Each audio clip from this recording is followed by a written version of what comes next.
Sarah sits at her kitchen table on a cold December evening.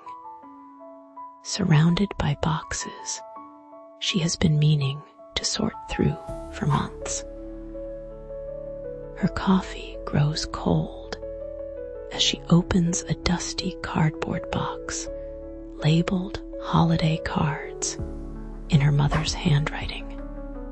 Inside, bundles of cards tied with faded ribbons span decades of her family's life.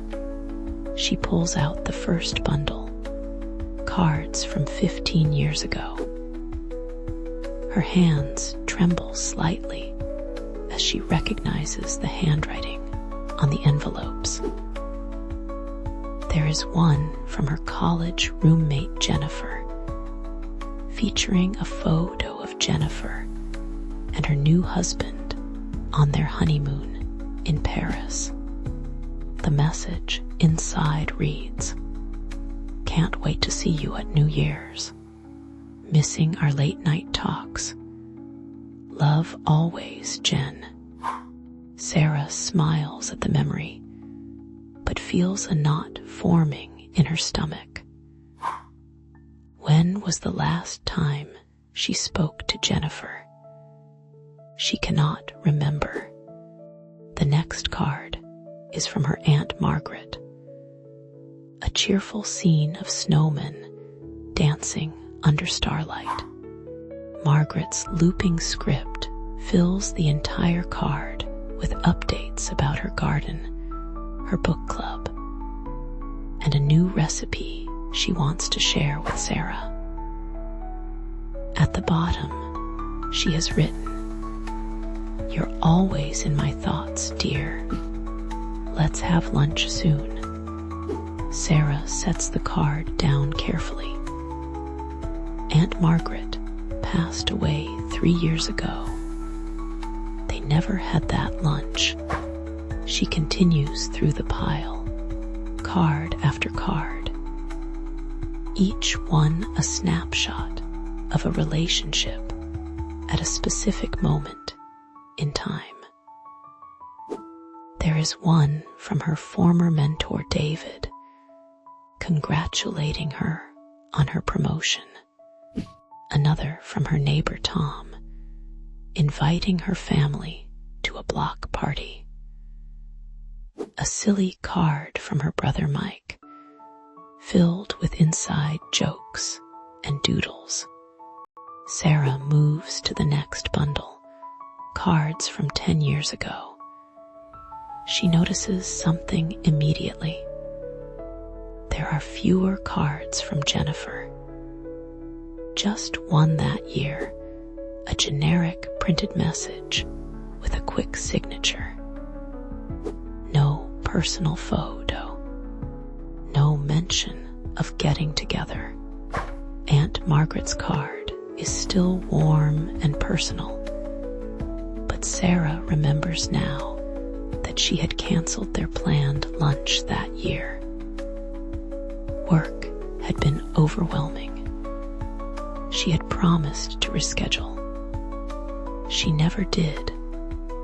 David's card is absent entirely.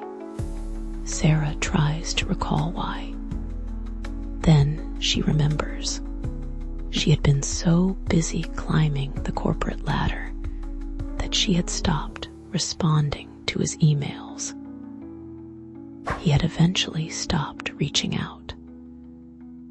The cards from 5 years ago tell an even starker story.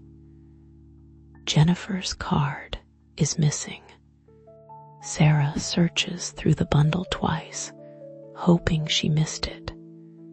She did not. Tom's card is there, but it is formal now. Just a printed greeting with his family's name stamped at the bottom. No personal message. Her brother Mike's card is still personal, but shorter, less playful. Sarah feels her chest tightening. She pulls out her phone and scrolls through her contacts. Jennifer's number is still there, but their last text exchange was over 2 years ago. A brief happy birthday message from Jennifer that Sarah had responded to with a simple thanks. She sets down her phone and picks up the most recent bundle, cards from last year. The stack is noticeably thinner. Mike's card is there, still faithful. Her cousin Rachel sent one. A few work acquaintances sent generic corporate greetings. That is all. Sarah thinks about the cards she sent last year. She had ordered a box of pre-printed cards from an online service. No personal photos, no handwritten messages. She had simply signed her name and addressed the envelopes while watching television, treating it like another task to check off her list. She stands up and walks to her desk, pulling out her current address book. She begins cross-referencing it with the cards from 15 years ago. Jennifer's address is outdated. She has moved twice since then, and Sarah does not know where. Tom moved away 6 years ago, and they lost touch. David retired and relocated to Arizona. Sarah learned about it through a mutual acquaintance on social media. The realization hits her like a wave. These cards are not just paper and ink. They are a chronicle of her choices. Each missing card, each increasingly generic message, represents a relationship she let slip away. Not through any dramatic falling out or betrayal, but through simple neglect, through prioritizing everything else over the people who mattered. Sarah remembers the excuses she made year after year. Too busy with work, too tired on weekends, too overwhelmed with daily life. She had convinced herself that her relationships were stable, that they would always be there, that people would understand. But relationships are not static. They are living things that require care and attention. The cards show her the truth she had been avoiding. With each passing year, she had invested less in the people she claimed to care about, and they had naturally drifted away. She picks up Aunt Margaret's card from 15 years ago and reads it again. "You're always in my thoughts, dear. Let's have lunch soon." Sarah had been in Margaret's thoughts, but had Margaret been in hers? Really? Or had she just been another name on a list, another obligation that could be postponed? Tears begin to fall as Sarah realizes how many opportunities she squandered, how many lunches never happened, how many phone calls she never made, how many times she chose convenience over connection. She thinks about Jennifer, her best friend from college. They had promised to be in each other's lives forever. They had been bridesmaids at each other's weddings. But when Jennifer needed support during her divorce, Sarah had been too too caught up in a work project. She had sent a sympathy card, a card, as if printed words could substitute for showing up. Sarah sits back down at the table, surrounded by the evidence of her failing. But then something shifts inside her. It is not too late, not for everyone, not for everything. She picks up her phone and starts typing a message to Jennifer. Not a text, but an email, a real one. She writes about finding the cards, about remembering their friendship, about how sorry she is for letting so much time pass. She does not make excuses. She simply tells the truth. She misses her friend. She wants to reconnect. She understands if Jennifer has moved on, but she hopes they can try again. Then she calls her brother Mike. He answers on the third ring, surprised to hear from her outside of holidays. They talk for an hour, really talk about their lives, their memories, their hopes.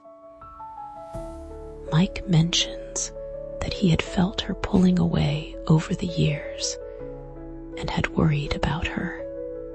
Sarah apologizes and promises to do better. They make plans to visit each other next month. Over the next few days, Sarah reaches out to others. Some connections have been lost beyond recovery. Jennifer does not respond to her email. Tom's number is disconnected, but others surprise her. Her cousin Rachel is thrilled to hear from her and invites her to dinner. An old colleague she had worked with years ago responds warmly to her message. When it comes time to send holiday cards this year, Sarah approaches it differently. She buys blank cards and writes personal messages in each one. She includes photos and memories. She tells people specifically what they mean to her and why. It takes her 3 evenings to complete just 20 cards, but each one is meaningful. More importantly, she makes a promise to herself. These cards will not be the only contact she has with these people all year. She creates reminders in her phone to reach out monthly to different people, not with grand gestures, but with simple connection. A text to check in, a phone call to catch up, an invitation for coffee. Sarah understands now what the cards were trying to teach her all along. Relationships are not maintained by annual greetings alone. They require consistent effort, genuine interest, and intentional presence. Every relationship is either growing or fading. There is no neutral ground. Every choice to postpone, to prioritize something else, to assume there will always be more time, is a choice to let that relationship weaken. She looks at the boxes of old cards one more time before carefully storing them away.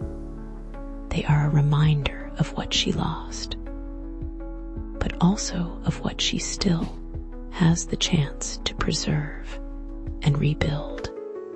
Each card received next year will not just be a greeting. It will be feedback, telling her whether she is truly showing up in people's lives or just going through the motions.